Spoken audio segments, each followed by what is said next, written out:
Hello मेरे प्यारे बच्चों, मैं संदीप यादव अपने इस YouTube चैनल पर आपका बहुत स्वागत करता हूं। और हम इस चैनल के अंतर्गत 9 से लेकर 12 तक की सभी क्लासेज का अध्ययन करेंगे, वो भी फ्री ऑफ।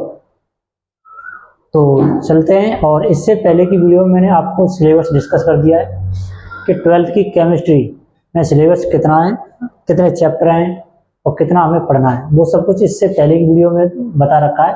आप पहले करके उस वीडियो को जाके देख लें, ताकि बाद हम इस चैप्टर पे आते हैं। तो चैप्टर देखते हैं, ठीक है। टॉपिक का पहला ही नाम है मिश्रण। विलयन से पहले मैं एक मिश्रण बताना जा रहा हूँ।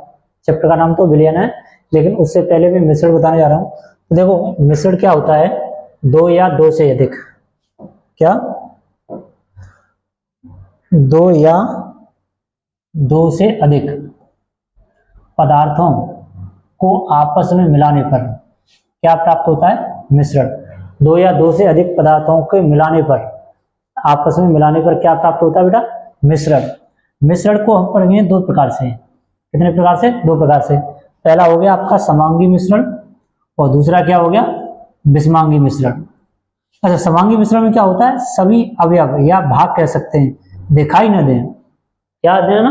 दिखाई न दें। जैसे आपने देखा होगा पानी और नमक। पानी को जब नमक में घोलते हैं, क्या उनके भाग दिखाई देते हैं? बताओ, क्या दिखाई देते हैं? नहीं दिखाई देते ना। तो उसी को कहते हैं समांगी मिश्रण। जैसे एक और एग्जांपल लेते हैं हम, पानी और चीनी। क्या आपको पानी में चीनी घोलने के बाद फिर आपको चीनी के भाग या कुछ कण दिखाई देते हैं? नहीं दिखाते। ये पूर्ण रूप से, कैसे? पूर्ण रूप से मिल जाते हैं, मिल जाते हैं। तो उसे क्या कहेंगे? समांगी मिश्रण। अच्छा, समांगी मिश्रण में आप एक चीज और देखना चाहेंगे। जैसे मैं क्या बताना चाह रहा था, हाँ, पानी नमक में घुल गया और चीनी। और एक आता है विषमांगी मिश्रण।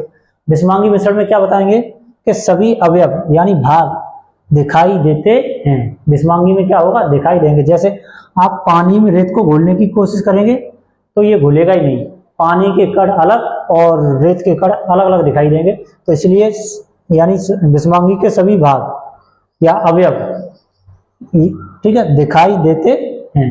तो आप पानी में जब आप रेत घोलेंगे तो घुलेगा ही नहीं, खूब कोशिश करेंगे उसके बावजूद भी नहीं घुलेगा। और एक और एग्जांपल लेते हैं, जैसे पानी और लोहे का चूर।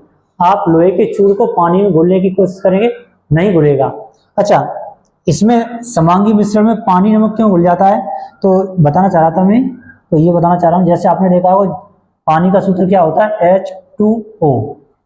इस H2O के बीच में गैप होता है, यानी थोड़े थोड़े जगह स्पेस होता है। जैसे H2O ऐसे लिख लेंगे,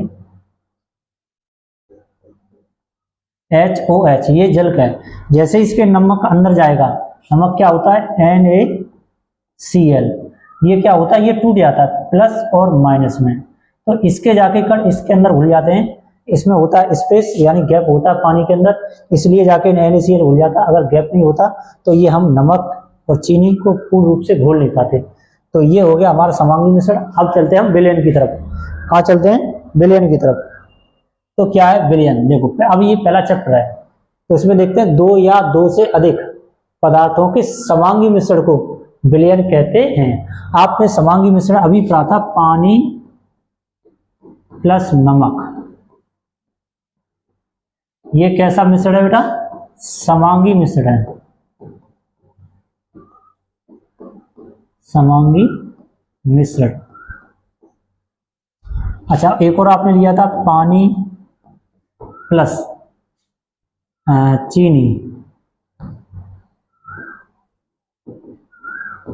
ये भी क्या हमारा? समांगी मिश्रण। अच्छा, विलयन के हमारे दो घटक होते हैं। कितने घटक होते हैं? दो।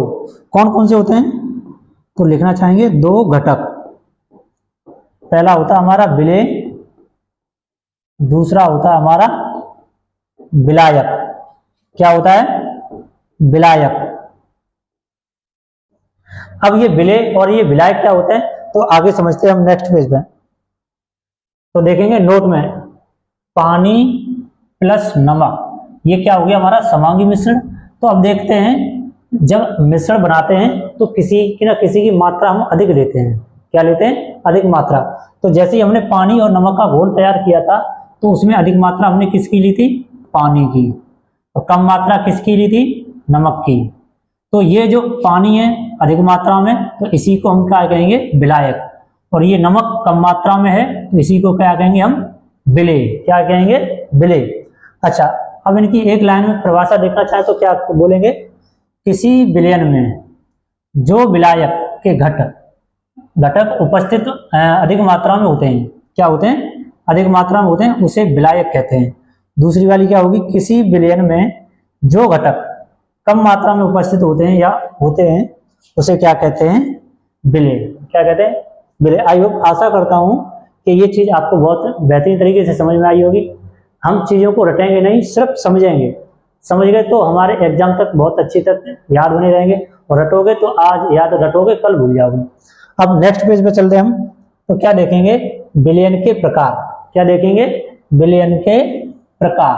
देखो, विलयन के प्रकार कई कई किताबों में अलग अलग तरीके से पूछा होता है। विलयन के एक अवस्था के आधार पर भी पूछे जाते हैं, भौतिक अवस्था के आधार पर, और एक विलयन के अवयवों की मात्रा के आधार पर पूछे जाते हैं। तो मात्रा के आधार पर पूछे जाएंगे तब हम कहेंगे इनको 5 प्रकार के होते हैं। कितने प्रकार के, 5 प्रकार के। और भौतिक अवस्था के आधार पर पूछेंगे तो आगे बताऊंगा 9 प्रकार के होते हैं। कितने प्रकार के होते हैं, 9। अच्छा, अवयवों के आधार पर देखेंगे तो पहला होता है हमारा तन विलयन। कौन सा है, तन विलयन। तन विलयन क्या होता है, जिस विलयन में विलेय की मात्रा कम होती है। कैसी होती है, कम। आपने जैसे मान के चलो एक गिलास लिया, क्या लिया, एक गिलास, हमने इसमें 1 चम्मच, 1 चम्मच चीनी डाल दी है। क्या डाली, चीनी। तो तुमने देखा होगा जो ये घोल बन के तैयार हुआ है ना, बहुत हल्का और पतला सा नजर आएगा आपको। कैसा आएगा, हल्का और पतला सा। तो उसे ही हम कहते हैं तनु विलयन। क्या कहेंगे, तनु विलयन। अब जैसे दूसरा है सांद्र विलयन, जिस विलयन में विलेय की मात्रा अधिक होती है। अब इसी विलयन में, यानी इसी मैंने घोल में द्वारा से इस गिलास में पानी लिया, अब मैंने डाल दी 5 चम्मच चीनी, 5 चम्मच। अब आपने देखा होगा कि यही पानी, यही जो घोल तैयार हुआ है ना, वो हल्का सा गाढ़ा और चिपचिपा ज्यादा दिखाई देगा। कैसा होगा, चिपचिपा ज्यादा और गाढ़ा नजर आएगा। तो इसी को कहते हैं अधिक मात्रा। क्या कहते हैं बेटा, अधिक मात्रा। यानी इसी गिलास में, यानी एक गिलास पानी में तुमने 1 चम्मच डाली तो वो पतला और कम मीठा आपको नजर आएगा, चिपचिपा कम नजर आएगा। तो उसी को कहते हैं तनु विलयन। क्या कहेंगे, तनु विलयन। और वहीं आपने अगर 5 चम्मच से अधिक या 5 चम्मच डाल ली तो वहीं पे जो आपका घोल बन के तैयार हुआ, जो मिश्रण बन के तैयार हुआ, वो हल्का से ज्यादा मीठा और गाढ़ा नजर आएगा। उसी को कहते हैं सांद्र विलयन। क्या कहते हैं, सांद्र विलयन। नेक्स्ट देखते हैं संतृप्त विलयन। संतृप्त विलयन क्या होता है, ऐसा विलयन जिसकी मात्रा अधिकतम होती है। जैसे मैं एक बीकर बना रहा हूं,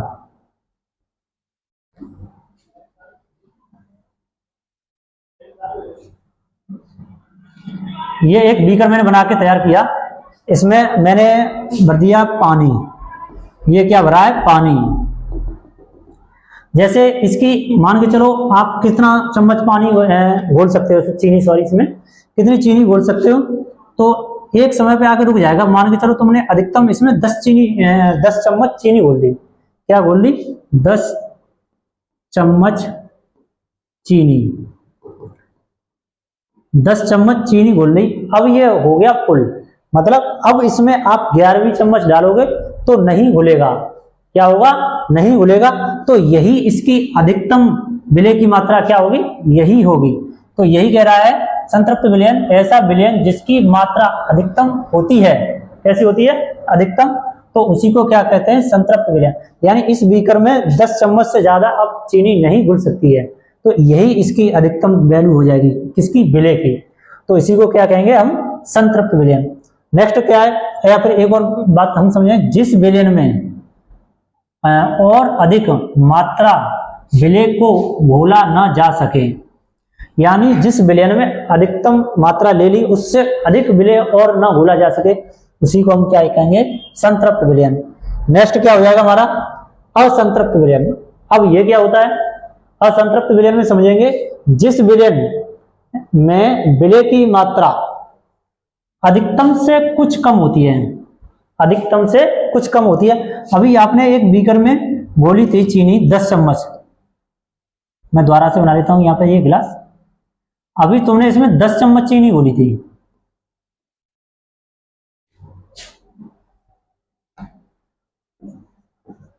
चम्मच चीनी, ठीक है। अभी तुमने यही घोली थी संतृप्त विलयन में। अब ये क्या कह रहा है, असंतृप्त में जिस विलयन में विलय की मात्रा अधिकतम से कुछ कम होती है, यानी अधिकतम से कुछ, मान के चलो मैंने अब द्वारा इसमें 9 चम्मच घोल दी, 9 चम्मच घोल दी, तो इसी को बोलेंगे असंतृप्त विलयन, यानी संतृप्त विलयन से कुछ कम है चीनी। देखो तो यहाँ पे संतृप्त विलयन में 10 चम्मच थी, तो यहाँ पे कितनी हो गई, 9 चम्मच, तो इसी को क्या कहेंगे, असंतृप्त विलयन।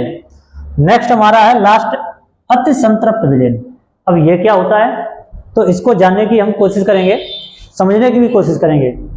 इसमें क्या होता है, स्थिर ताप पर जिस विलयन में विलय की मात्रा संतृप्त विलयन से अधिक, देखो यहाँ पे संतृप्त विलयन हो रहा था हमारा 10 चम्मच वाला, 9 चम्मच वाला हमारा अति संतृप्त हो रहा था। अब ये क्या हो गया, अति, अब इसके आगे अत लग गया, अत लगने से कहीं ना कहीं इससे भी अधिक घुलवाना चाह रहा है, यानी 10 चम्मच से भी अधिक घोलना चाह रहा है। लेकिन हमने पहले ही जान लिया कि अब इसमें 10 चम्मच से ऊपर चम्मच नहीं घुलेगी, तो अति संतृप्त कह रहा है इससे भी अधिक, इससे भी अधिक घोलना चाहेंगे तो कैसे घुलेगा, तो वो आपको मैं बताने जा रहा हूं। जैसे मैंने नीचे से एक ताप दे दिया, एक क्या दे दिया इसमें, ताप, ये कोई बीकर है और नीचे से मैंने लगा दिया ताप। ताप लगाने से क्या होता है, जो हम 10 चीनी चम्मच में, यानी इस चम्मच चीनी घोली थी ना, अब क्या होगा, जैसे ही हमने ताप लगाया तो हम इसमें 11वीं, और हो सकता है कि हम 12वीं भी घोल लें, कितनी, 12वीं चम्मच भी घोल सकते हैं। तो इसी को कहते हैं अति संतृप्त, यानी स्थिर ताप पर जिस विलयन में विलय की मात्रा संतृप्त विलयन से भी अधिक होती है। तो कहीं ना कहीं आप देखो, अब इसमें कितनी चम्मच घुल गई, 12। पहले आप कह रहे थे 10 ही घुलेगी, लेकिन अब हमने इसमें लगा दिया ताप, और ताप लगाने से हमने 2 चम्मच और अतिरिक्त इसके अंदर घोल दी, और अतिरिक्त घोली थी, उसी को कहते हैं हम असंतृप्त विलयन। क्या बोलेंगे, अति संतृप्त विलयन। अब यहां तक उम्मीद करता हूं सभी बच्चों को ये क्लास समझ में आई होगी। अब नेक्स्ट चलते हैं हम, किस पर चलते हैं, अवयवों की भौतिक अवस्था के आधार पर विलयन के प्रकार। किसकी, भौतिक अवस्था के आधार पर विलयन के प्रकार। देखो भौतिक अवस्था के आधार पर विलयन हम कितने प्रकार के पढ़ेंगे, 9 प्रकार के। कितने प्रकार के, 9 प्रकार के। आपके सामने दिख रहे होंगे। पहला है हमारा ठोस का ठोस में, फिर है ठोस का द्रव में, फिर है ठोस का गैस में, फिर है द्रव का ठोस में, फिर है हमारा द्रव में, और फिर है द्रव का गैस में। ऐसे करके ये हमारे 3 अलग हो गए, ये यहाँ से ये 3 अलग हो गए, और ये 3 हमारे अलग हो गए। इनके एक एक एग्जाम्पल भी लिखा है, जैसे ठोस का ठोस में कैसे, Zn हमारी धातु ठोस होती है, ये भी ठोस होती है। अब ठोस से द्रव कैसे होगा, तो ठोस हमारी चीनी होगी, द्रव क्या हो गया हमारा पानी। अब ठोस से गैस क्या होती है, तो धुआं, आप देखते होगे ना, धुआं के कण ठोस होते हैं। कैसे होते हैं, ठोस, लगल हमको दिखते नहीं है, हम उसका अगर बारीकी से देखेंगे तो धुआं हमारा ठोस होता है। और गैस कैसी होगी, वायु। गैस क्या लेंगे हम, और वायु। तो वायुमंडल में तुम्हारी बहुत सारी गैस है, लेकिन हम उसको एक नाम से जानते हैं, वायु नाम से, ठीक है। अब चौथा स्टार्ट होता है द्रव। द्रव में क्या होता है, ठोस। अब द्रव ले लिया हमने पारा, पारा होता है हमारा Hg। अब ठोस क्या हो गया, जैसे हमारा सोना। अब द्रव से द्रव कैसा होगा, तो आपने देखा होगा एल्कोहल, एल्कोहल तो जानते ही होंगे, वो होता है द्रव में। और हमारा जल भी कैसा होता है, द्रव के अंदर। अब द्रव से गैस कैसे बनाएंगे, तो आपने देखी होगी, तो वो नमी, नमी ही को हम क्या कहेंगे, द्रव में की मात्रा में नापेंगे और वायु में उसे बोल देंगे। आगे गैस का ठोस, गैस का ठोस कैसे होगा, जैसे हमारी क्या हाइड्रोजन गैस, और ये पैलेडियम धातु है हमारी Pd। उसके बाद गैस का द्रव में तो CO2 कार्बन डाइऑक्साइड, और जल H2O में घुली होती है। आपको अब आपके चैप्टर में से हटा दिया गया है, नहीं तो ये हेनरी के नियम में मिलता है देखने के लिए। किसके में? हेनरी के नियम में। इसी चैप्टर के अंतर्गत हेनरी के नियम में देखने मिलेगा। आपने देखा होगा कोल्ड ड्रिंक, कोल्ड ड्रिंक तो देखी होगी ना। जो कोल्ड ड्रिंक आप खोलते हैं एकदम गैस निकलती है ठस सीधा, वो यही होती है, कार्बन डाइऑक्साइड ही गैस मिली होती है। आप जितनी भी कोल्ड ड्रिंक पीते हैं ना, उस सब के अंदर ये कार्बन डाइऑक्साइड गैस खुल के आती है। और कार्बन डाइऑक्साइड गैस से तुम जानते होगे वो हमारे लिए कैसी होती है? हानिकारक। कैसी होती है? हानिकारक। और इसे ही आप पीते हो। तो मैं बताना चाहूंगा आप ज्यादा ना पिए, पिए शौक करें, लेकिन उतना नहीं पिए, हमारे लिए हानिकारक होती है। जैसे हम छोड़ते हैं वैसे ही हम पी रहे हैं। ठीक है, आगे क्या बात करेंगे? गैस का गैस में, तो गैस तो तुम जानते हो वायु, वायु में तो बहुत सारी होती है। नाइट्रोजन होती है, और आपकी हाइड्रोजन होती है, और आपकी नाइट्रोजन होती है, और आपकी कार्बन डाइऑक्साइड होती है, ऑक्सीजन भी होती है। वो सब मिलकर के क्या बन जाती है? वायु। अब नेक्स्ट चलेंगे हम इसकी तरफ, विलयन की सांद्रता व्यक्त करना। सांद्रता व्यक्त करेंगे हम अलग अलग तरीकों से। कैसे करेंगे? अलग अलग तरीकों से। तो पहला पढ़ेंगे हम कैसा? द्रव्यमान प्रतिशत या भार प्रतिशत। इसको शॉर्ट में बोलेंगे W/W%। अब इसकी परिभाषा क्या बनेगी तो देखना बेटा। 100 ग्राम विलयन में, इसमें 100 ग्राम विलयन में उपस्थित विलय की ग्राम में मात्रा, किसमें? ग्राम में मात्रा को द्रव्यमान प्रतिशत कहते हैं। आगे इसका फॉर्मूला क्या बनेगा? तो द्रव्यमान प्रतिशत बराबर विलय का भार अपॉन विलयन का भार इनटू 100। इधर देखना चाहोगे, देखोगे विलय को किससे दर्शाते हैं? ए से, विलय को किससे दर्शाते हैं? बी से, विलयन को दर्शाते हैं टी से। टी का मतलब होता है टोटल। क्या होता है? टोटल। तो इसका शॉर्ट में कैसे फॉर्मूला बनेगा? W/W% बराबर WA upon WT into 100। WT का मतलब होता है विलयन का भार, तो WA का मतलब होता है विलय का भार। अब इस पे एक न्यूमेरिकल करते हैं हम। देखो 20 ग्राम शर्करा को जल में घोलकर, इसमें जल में घोलकर 100 ग्राम विलयन बनाया गया, तो शर्करा का द्रव्यमान प्रतिशत ज्ञात करें। तो आपने देखा 100 ग्राम, ये कम मात्रा है, कम मात्रा, तो इसको किससे दर्शाएंगे? WA से। तो हम यहाँ पे लिख लेंगे सॉल्यूशन। आंसर नहीं लिखेंगे यहाँ पे। कभी भी क्वेश्चन करते सॉल्यूशन, सॉरी न्यूमेरिकल करते समय कभी यहाँ पे हम उत्तर नहीं लिखेंगे। उत्तर हमारा लास्ट में निकलता है। किसमें निकलता है? लास्ट में। हमेशा सॉल्यूशन से स्टार्ट करते हैं। कभी न्यूमेरिकल में आप यहाँ पर डायरेक्ट उत्तर मत लिखना, सॉल्यूशन लिखेंगे। उत्तर तो हमारा लास्ट में निकलता है। तो देखेंगे, यानी विलय कितना दे रखा है हमारा, या WA बराबर कितना दे रखा है? 20 ग्राम। अब देखो जल में घोलकर क्या प्राप्त हुआ बेटा? 100 ग्राम विलयन, यानी विलयन का मान दे रखा है, विलयन का मान यानी WT, इसका मान कितना दे रखा है? 100 ग्राम।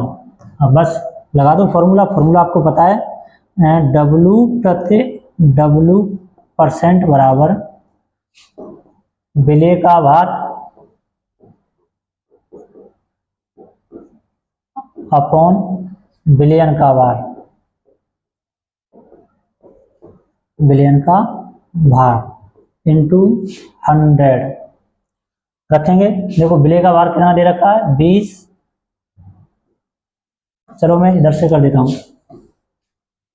W/W% बराबर 20। देखो विलय का भार कितना दे रखा है? 20। विलयन का भार कितना दे रखा है, यानी WT का मान कितना है?